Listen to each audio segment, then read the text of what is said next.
చూస్ country delight, live better. ఇప్పుడే country delight app ని download చేసుకోండి.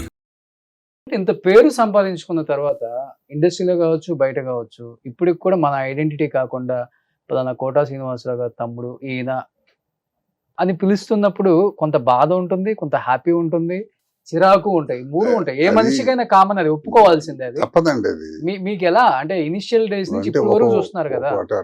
ఏంటంటే పలానా కలెక్టర్ గారి దగ్గర పని ఉంది అనుకున్నాం అనుకోండి, వెళ్దాం పదే కలెక్టర్ గారు తెలుసు, మనం వాడు తెలుసుగా అని శ్రీనివాసరావు తమ్ముడుగా తెలుసు, శ్రీనివాస ఆ కాన్ఫిడెన్స్ ఉంది. అది నేను అంటాను. కానీ ఏంటంటే ఆడి తమ్ముడు రా అనేది అంటారు, మరి తప్పదు. అది వాయిస్ పెట్టకున్నది ఎందుకు లేదు అంటే తప్పదండి. దాని మంచి నాకేంటంటే నాకన్నా ముందు నా శ్రీనివాసరావు బ్రదర్ గ్రామర్ వెళ్ళిపోద్ది. ఇక శ్రీనివాసరావు బ్రదర్ ఎవరండి అంటే శ్రీనివాసరావు బ్రదర్ కదా అని అంతే తప్ప రంగస్థలం మీద తెలిసిన వాడైతే ఆయన కరెక్ట్ అతను రీప్లేస్ చేసి పెట్టక్కర్లే, మనని మంచి వేషం ఇద్దామని ఆలోచన ఉండాలి. ఏవో రకరకాల అవన్నీ అది ఒక రకంగా ఇబ్బంది ఉంది. అబ్బా వాయిస్ కూడా అట్టాగా ఉంటుంది అనేవాళ్ళు కొంతమంది ఉంటారు.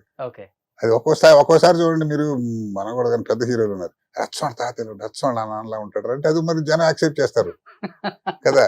రచ్చం అట్టాడు అని చేస్తారు, రచ్చం అట్టాగా మాట్లాడతాడు అంటే అదేంటంటే మరి అది మన లక్కే భాష. దానివల్ల అది కూడా అనుకుందామంటే అది కూడా కాదు. వాడు తమ్ముడు అన్న గ్రామర్ రావాలి, మరి వేషం మంచి వేషం రావాలి, కానీ రాదు అంతే దానికి. బట్ ఆయన సినిమాలకి చాలా సినిమాలకి ఆయన బిజీగా ఉన్న టైంలో మీరు డబ్బింగ్ చెప్పిన సందర్భాలు ఉన్నాయి కదా. కొద్దిగా ఉంటాయి కదా. లేదు అంటే ఆయన కన్నడంలో మిగతా లాంగ్వేజ్ వేసిన వాడు తెలుగు సినిమా డబ్ చేసినప్పుడు చెప్పాను, అట్టా చెప్పాను. స్ట్రైట్ క్యారెక్టర్ కన్నడంలో చేసాడు రెండు సినిమాలు, వాడే వ్యాపారం ఉంటుంది కదా తెలుగు డబ్ చేసినప్పుడు.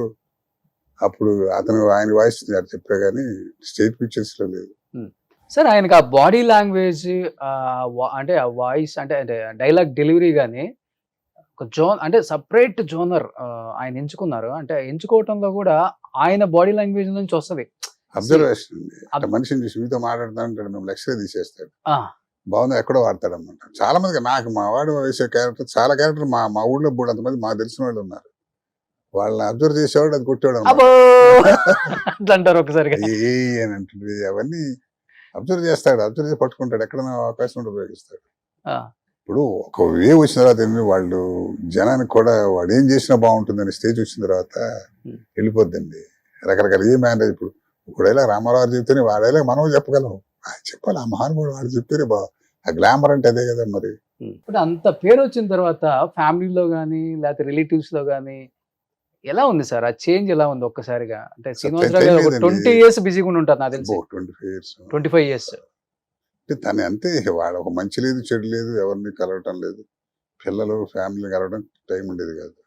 ఏదో అట్టా అంతే. అది ఈ లైఫ్ అంటే ఆ లైఫ్ కావాలని కోరుకుంటే అంతేగా. మరి హీరోలు అంటే ఏంటంటే వాళ్ళు 2 సంవత్సరాలు సినిమాలు చేస్తారు, వాళ్ళ టైం రెస్ట్ తీసుకుంటారు.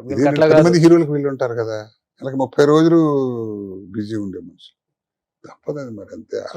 ఫ్యామిలీని మిస్ అయ్యారు బాగా ఆయన. బాగా. ఏం చేస్తున్నారు పిల్లలు ఇప్పుడు? పిల్లలు కుర్రాడు ఏదో ఇబ్బంది అని తెలుసు కదా, చనిపోయారు. పిల్లలిద్దరు ఇక్కడ సెటిల్ అయ్యారు బాగా, వాళ్ళు బాగానే. వాళ్ళంతా హైదరాబాద్ అని ఉంటారు. 2 అమ్మాయిలు కదా. 2 అమ్మాయిలు, పిల్లలిద్దరు వాళ్ళు హౌస్ వైఫ్ గానే ఉంటారు. కుర్రాళ్ళు ఇద్దరు, ఒక ఆయన సీఏ, పెద్దలు సీఏ, రెండో అతను బ్యాంక్ ఆఫీసర్. బాగానే వాళ్ళు హ్యాపీ. ఇప్పుడు కొడుకు పిల్లలు ఏం చేస్తున్నారు? కొడుకు పిల్లలు 2 అబ్బాయిలు అనుకుంటా కదా. పెద్ద మనవాడు ఇంజనీరింగ్ అయిపోయి ఎంటెక్ చేస్తున్నాడు, రెండో అతను బీటెక్ చేస్తున్నాడు. పిల్లలు పైకి వచ్చారు, మంచి ఇంటెలిజెంట్ పిల్లలు మనవాళ్ళు. ఎవరైనా వస్తున్నారా యాక్టింగ్ లోకి? లేదు, అస్సలు లేదు. వాళ్ళు మా శ్రీనివాసరావు అబ్బాయి రావాలని ఇప్పుడు వాడే వస్తాడు అనుకున్నాం, పాపం తప్పు కొట్టింది. చేశాడు, 2 సినిమాలు చేశాడు. అవును చేశారు. అప్పుడు కూడా ఏదో బ్యాడ్. చాలా ఇయర్స్ పట్టింది కదా అన్నయ్యకి బయట పడ్డా. మర్చిపోయాను కూడా. ఇప్పుడు కూడా ఆయన బయట పడలేక మనం చెప్తాం కానీ తను తప్పదుగా, మరి అనుభవించాడు తెలుస్తుందని. మనం ఏం దయా మర్చిపోంటాం కదా, అది మరి జరిగేది కష్టం. సుమన్ టీవీలో మీ పర్సనల్ అండ్ బిజినెస్ ప్రమోషన్స్ కోసం కింది నెంబర్కి కాంటాక్ట్ చేయండి.